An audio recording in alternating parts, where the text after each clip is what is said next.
আসসালামু আলাইকুম। হাবলু প্রোগ্রামারে আপনাকে স্বাগতম। আজকের এই ভিডিওতে আমরা বুটস্ট্র্যাপ 5 এর ওভারফ্লো প্রপার্টি এবং এটার ক্লাস নিয়ে কথা বলবো। আমরা যখন সিএসএস শিখি তখন আমরা কিন্তু ওভারফ্লো নিয়ে কথা বলেছিলাম। ঠিক আমাদের সিএসএস প্রপার্টি এবং এটার ভ্যালুর ভিতরে যেমনটা ছিল overflow, auto, hidden, visible and scroll, ঠিক সেম ওয়েতে আমাদের বুটস্ট্র্যাপ 5 এও ওভারফ্লোর এই 4টি ক্লাস আমাদের ভেতরে বিদ্যমান। তো এই 4টি ক্লাস ব্যবহার করাতে সিএসএস এ যেমন আমাদের বিহেভিয়ারটা হতো, ঠিক সেমভাবে বুটস্ট্র্যাপের এই ক্লাসগুলো ব্যবহার করাতেও আমাদের সেম বিহেভিয়ারটাই হবে। তো আসলে এই সেম বিহেভিয়ারটা হয় কিনা এটা দেখার জন্য আমরা আমাদের প্র্যাকটিক্যালি কোড এডিটরে গিয়ে ট্রাই করব।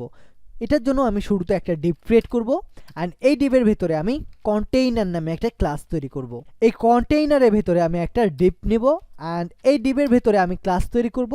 এই ক্লাসটার নাম দেওয়ার আগে আমি এখানে কিছু একটা লিখে নেব। সে আমি 20 ওয়ার্ড লরেম ইপসামের লিখে নিচ্ছি অ্যান্ড এখান থেকে ভিউ ওয়ার্ড র্যাপ করে দিচ্ছি।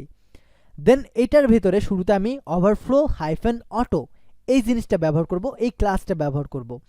সো এটার আগে আমি নর্মালি আমাদের কোডটা আগে আপনাকে দেখাই। আমাদের আউটপুটটা মূলত এখন এমনটা আসতেছে। তো এখন আমি যদি ওভারফ্লো হাইফেন অটো এই ক্লাসটা ব্যবহার করি এবং এটার আউটপুট জানতে চাই, তাহলে আমাদের নর্মালি এমন দেখাচ্ছে। তো এই জিনিসটা তো এমন হওয়ার কথা না। আমাদের এই জিনিসটা হওয়ার কথা এমন টাইপের, বুটস্ট্র্যাপে যেমনটা স্ক্রলিং অপশন দেখাচ্ছে আমাদেরটাতেও এমন হওয়ার কথা, কিন্তু এমনটা হচ্ছে না কেন?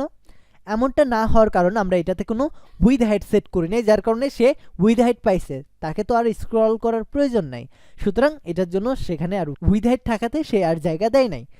এটার জন্য আমি এই ডিভে একটা ক্লাস সেট করব অ্যান্ড এটার একটা উইথ হাইট দিব। সুতরাং এটার জন্য আমি স্টাইল ট্যাগ লিখে এটার ভিতরে ডিভের একটা ক্লাস নেম সেট করব, ডিভের একটা উইথ হাইট সেট করব। সে উইথ দিব আমি 80 পিক্সেল অ্যান্ড এটার হাইট দিব আমি 40 পিক্সেল, মানে একদম সব কিছু কম কম দিব যেন ওই জায়গার ভিতরে তাকে স্ক্রল করা লাগে। সো আমরা অনেক বেশি কম দিয়ে দিয়েছি। এই জায়গায় আমি হাইটটা আরেকটু বাড়াই দিই, হাইটটাও আমি 80 পিক্সেল দিয়ে দিই অ্যান্ড উইথটাও আমি একটু বাড়াই দিই, উইথটা আমি 200 পিক্সেল। হ্যাঁ, এখন আমাদের সুন্দর দেখাচ্ছে। তো এখন আপনি দেখতে পাচ্ছেন আমাদের স্ক্রলিং একটা অপশন চলে আসছে। কিন্তু আমরা যদি ওভারফ্লো হাইফেন অটো এই ক্লাসটা ব্যবহার না করতাম তাহলে কি এমনটা হতো? এমনটা হতো না। তখন আমাদের উইথ হাইট যতটুকুই আমরা দিতাম না কেন, আমাদের ওভারটা ফ্লো করে আমাদের অতিরিক্ত একটা জায়গা নিয়ে নিত। সুতরাং এটার জন্য আমরা ওভারফ্লো এই ক্লাসটা ব্যবহার করাতে আমাদের সেম উইথ হাইটই নেবে। সেম উইথ হাইটের ভেতরে আমাদের যতটুকু দেখানো প্রয়োজন ততটুকু দেখাবে, যতটুকু দেখা যাচ্ছে না ততটুকুকে স্ক্রলিং করার একটা অপশন দিয়ে দেবে। তো আমরা ওভারফ্লো হাইফেন অটো এই ক্লাসটা ব্যবহার করলে আমাদের যতটুকু জায়গায় ঠিক ততটুকুই নেবে, তার বেশি সে নিবে না। প্রয়োজন পড়লে সে স্ক্রলিং একটা অপশন তৈরি করে দেবে, তাও সে অন্যের জায়গা দখল করবে না। দেন আমাদের আছে ওভারফ্লো হাইফেন হিডেন। এই ক্লাসটা ব্যবহার করলে আমাদের সিএসএস যেমনটা হতো, আমাদের যতটুকু জায়গা আছে ঠিক ততটুকু জিনিসই দেখাবে, তারপরে কি আছে না আছে সেই জিনিসটা সে হিডেন করে দিবে। অর্থাৎ তোমার জায়গা যতটুকু তুমি আবাদ করতে পারবা ঠিক ততটুকুই, তার বেশিও পারবা না, তার কমও পারবা না। তো আসলে এই জিনিসটা প্র্যাকটিক্যালি হয় কিনা এটা দেখার জন্য আমি আরও একটা ডিপ তৈরি করব অ্যান্ড এই ডিপের ভেতরে আমি ক্লাস লিখব overflow hyphen hidden. Overflow hidden দেওয়ার পরে আমি এখানে লরেম ইপসাম লিখব অ্যান্ড যেহেতু আমরা একটা ডিভে উইথ হাইট সেট করেছি, যেহেতু আমরা শুধুমাত্র ডিভে সেট করেছি কোনো স্পেসিফিক ক্লাসকে না, সুতরাং সকল ডিভের জন্য সেম উইথ হাইট নিয়ে সে কাজ করবে। অ্যান্ড এটার আগে আমি একটা বিয়ার ট্যাগ ইউজ করে দিচ্ছি অ্যান্ড এখন আপনি দেখতে পাবেন আমাদের নিচে যে ওভারফ্লো হাইফেন হিডেন প্রপার্টির ক্লাসটা ব্যবহার করেছি সেই ক্লাসটা আমাদের যতটুকু জায়গা দরকার ঠিক ততটুকু নিয়ে বাকিটা হিডেন করে দিছে।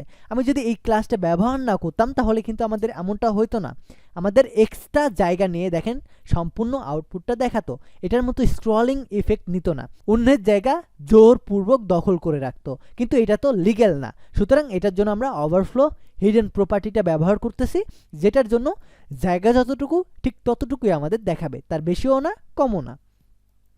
তো ওভারফ্লো হিডেন নিয়ে আমরা কথা বললাম, এখন আমরা ওভারফ্লো ভিজিবল নিয়ে কথা বলবো। সো আমরা যখন দেখলাম যে ওভারফ্লো হিডেন নিয়ে কথা বললাম, তখন আমাদের দেখেন আমাদের ফসল কিন্তু আছে অনেকখানি, বা আমাদের প্যারাগ্রাফটা কিন্তু অনেক বড়, কিন্তু আমাদের আমাদের জমি কম হওয়ার জন্য বা জায়গা কম হওয়ার জন্য আমাদের বাকি অনেক প্যারাগ্রাফটা দেখাতে পারি নাই, যে জিনিসটা আমাদের জন্য লস হবে। যদি জমির কথা হিসাব করি তাহলে আমাদের আবাদে ক্ষতি হবে, রাইট? আর ঠিক সেমভাবে আমরা যদি নিজের ক্ষতি না করতে চাই, অর্থাৎ অন্যের ক্ষতি করে যদি আমরা নিজেকে বাঁচাই রাখতে চাই, তাহলে আমাদের ওভারফ্লো ভিজিবল নামে একটা ক্লাস আছে, সেই ক্লাসটা ব্যবহার করতে হবে।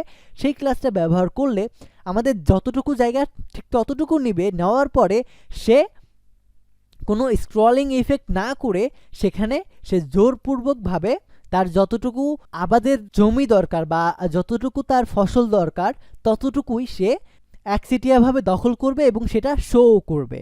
সো এই জিনিসটা যদি আমরা জোরপূর্বকভাবে করতে চাই তাহলে আমাদের আরও একটা ডিপ তৈরি করতে হবে। অ্যান্ড ডিপ তৈরি করে এটার ভিতরে ক্লাস নেম দিতে হবে ওভারফ্লো হাইফেন, এই জায়গায় আমাদেরকে দিতে হবে ভিজিবল। তো এই জায়গায় আমার আইটা হবে না, VISIBLE, ভিজিবল। অ্যান্ড এই জিনিসটা দেওয়ার পরে এখানে আমি লরেম ইপসাম লিখবো। সে লরেম ইপসামের যে কয়েকটা ওয়ার্ড আছে সেই কয়টা আমি লিখে দিচ্ছি।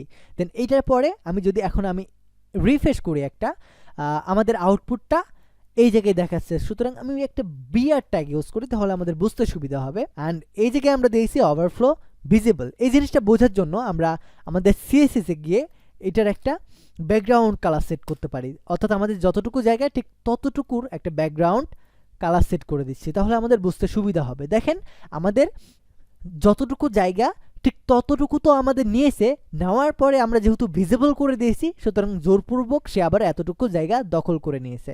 সো এই জিনিসটা হচ্ছে ওভারফ্লো ভিজিবলের কাজ। তো আমাদের ওভারফ্লো স্ক্রল যদি দেখতে চাই তাহলে আমাদেরকে একটু নিচে যেতে হবে, নিচে গিয়ে একটা ডিপ ক্রিয়েট করতে হবে। অ্যান্ড এই ডিপের ভিতরে আমি ক্লাস নেম তৈরি করব ওভারফ্লো হাইফেন স্ক্রল। অ্যান্ড এই স্ক্রলের ভিতরে আমি লরেম ইপসাম লিখবো। অ্যান্ড এখন যদি আমি এটার আউটপুট দেখি তাহলে আপনি দেখতে পাবেন আমাদের জায়গা যতটুকু ঠিক ততটুকু নেওয়ার পরে এটার একটা স্ক্রলিং অপশন আসতেছে। অ্যান্ড আমাদের এই সব জিনিসগুলোকে ঠিকঠাকভাবে দেখানোর জন্য আমি বিআর ট্যাগ ইউজ করে নেব বেশ কয়েকটা। অ্যান্ড সবথেকে ভালো কাজ হয় যদি আমরা বিআর ট্যাগ ইউজ না করে প্রত্যেকটা ডিভের জন্য আমি প্রত্যেকটা ডিভের নিচে আমি মার্জিন বটম সেট করে দিই 500 পিক্সেল করে, তাহলে আমাদের কারোর সাথে কারোর মিল থাকবে না। এখন দেখেন প্রত্যেকটা নিচে নিচে, সুতরাং এই ক্লাসটার যতটুকু জায়গায় সেটা আমরা ক্লিয়ারলি দেখতে পাচ্তেছি। আমরা একদম নিচে যাব, যখন আমরা ওভারফ্লো স্ক্রল প্রপার্টি ক্লাসটা ব্যবহার করেছি, আমাদের যে বুটস্ট্র্যাপ 5 যে ক্লাসটা ব্যবহার করেছি ইউটিলিটিসের, সেই ক্লাসটা ব্যবহার করাতে আমাদের স্ক্রলিং একটা অপশন চলে আসছে। সুতরাং এটাই হচ্ছে আমাদের ওভারফ্লো স্ক্রলের কাজ। আমাদের ওভারফ্লোর ভিতরে আমাদের যে 4টা ক্লাস আছে সেই 4টায় আমরা খুব সুন্দরভাবে শিখে ফেললাম। এর পরে ভিডিওতে আমরা পজিশন নিয়ে কথা বলবো। তো আপাতত সবাই এই ভিডিওটা প্র্যাকটিস করতে থাকেন, ভালো থাকবেন, সুস্থ থাকবেন, টেক এ রিস্ক।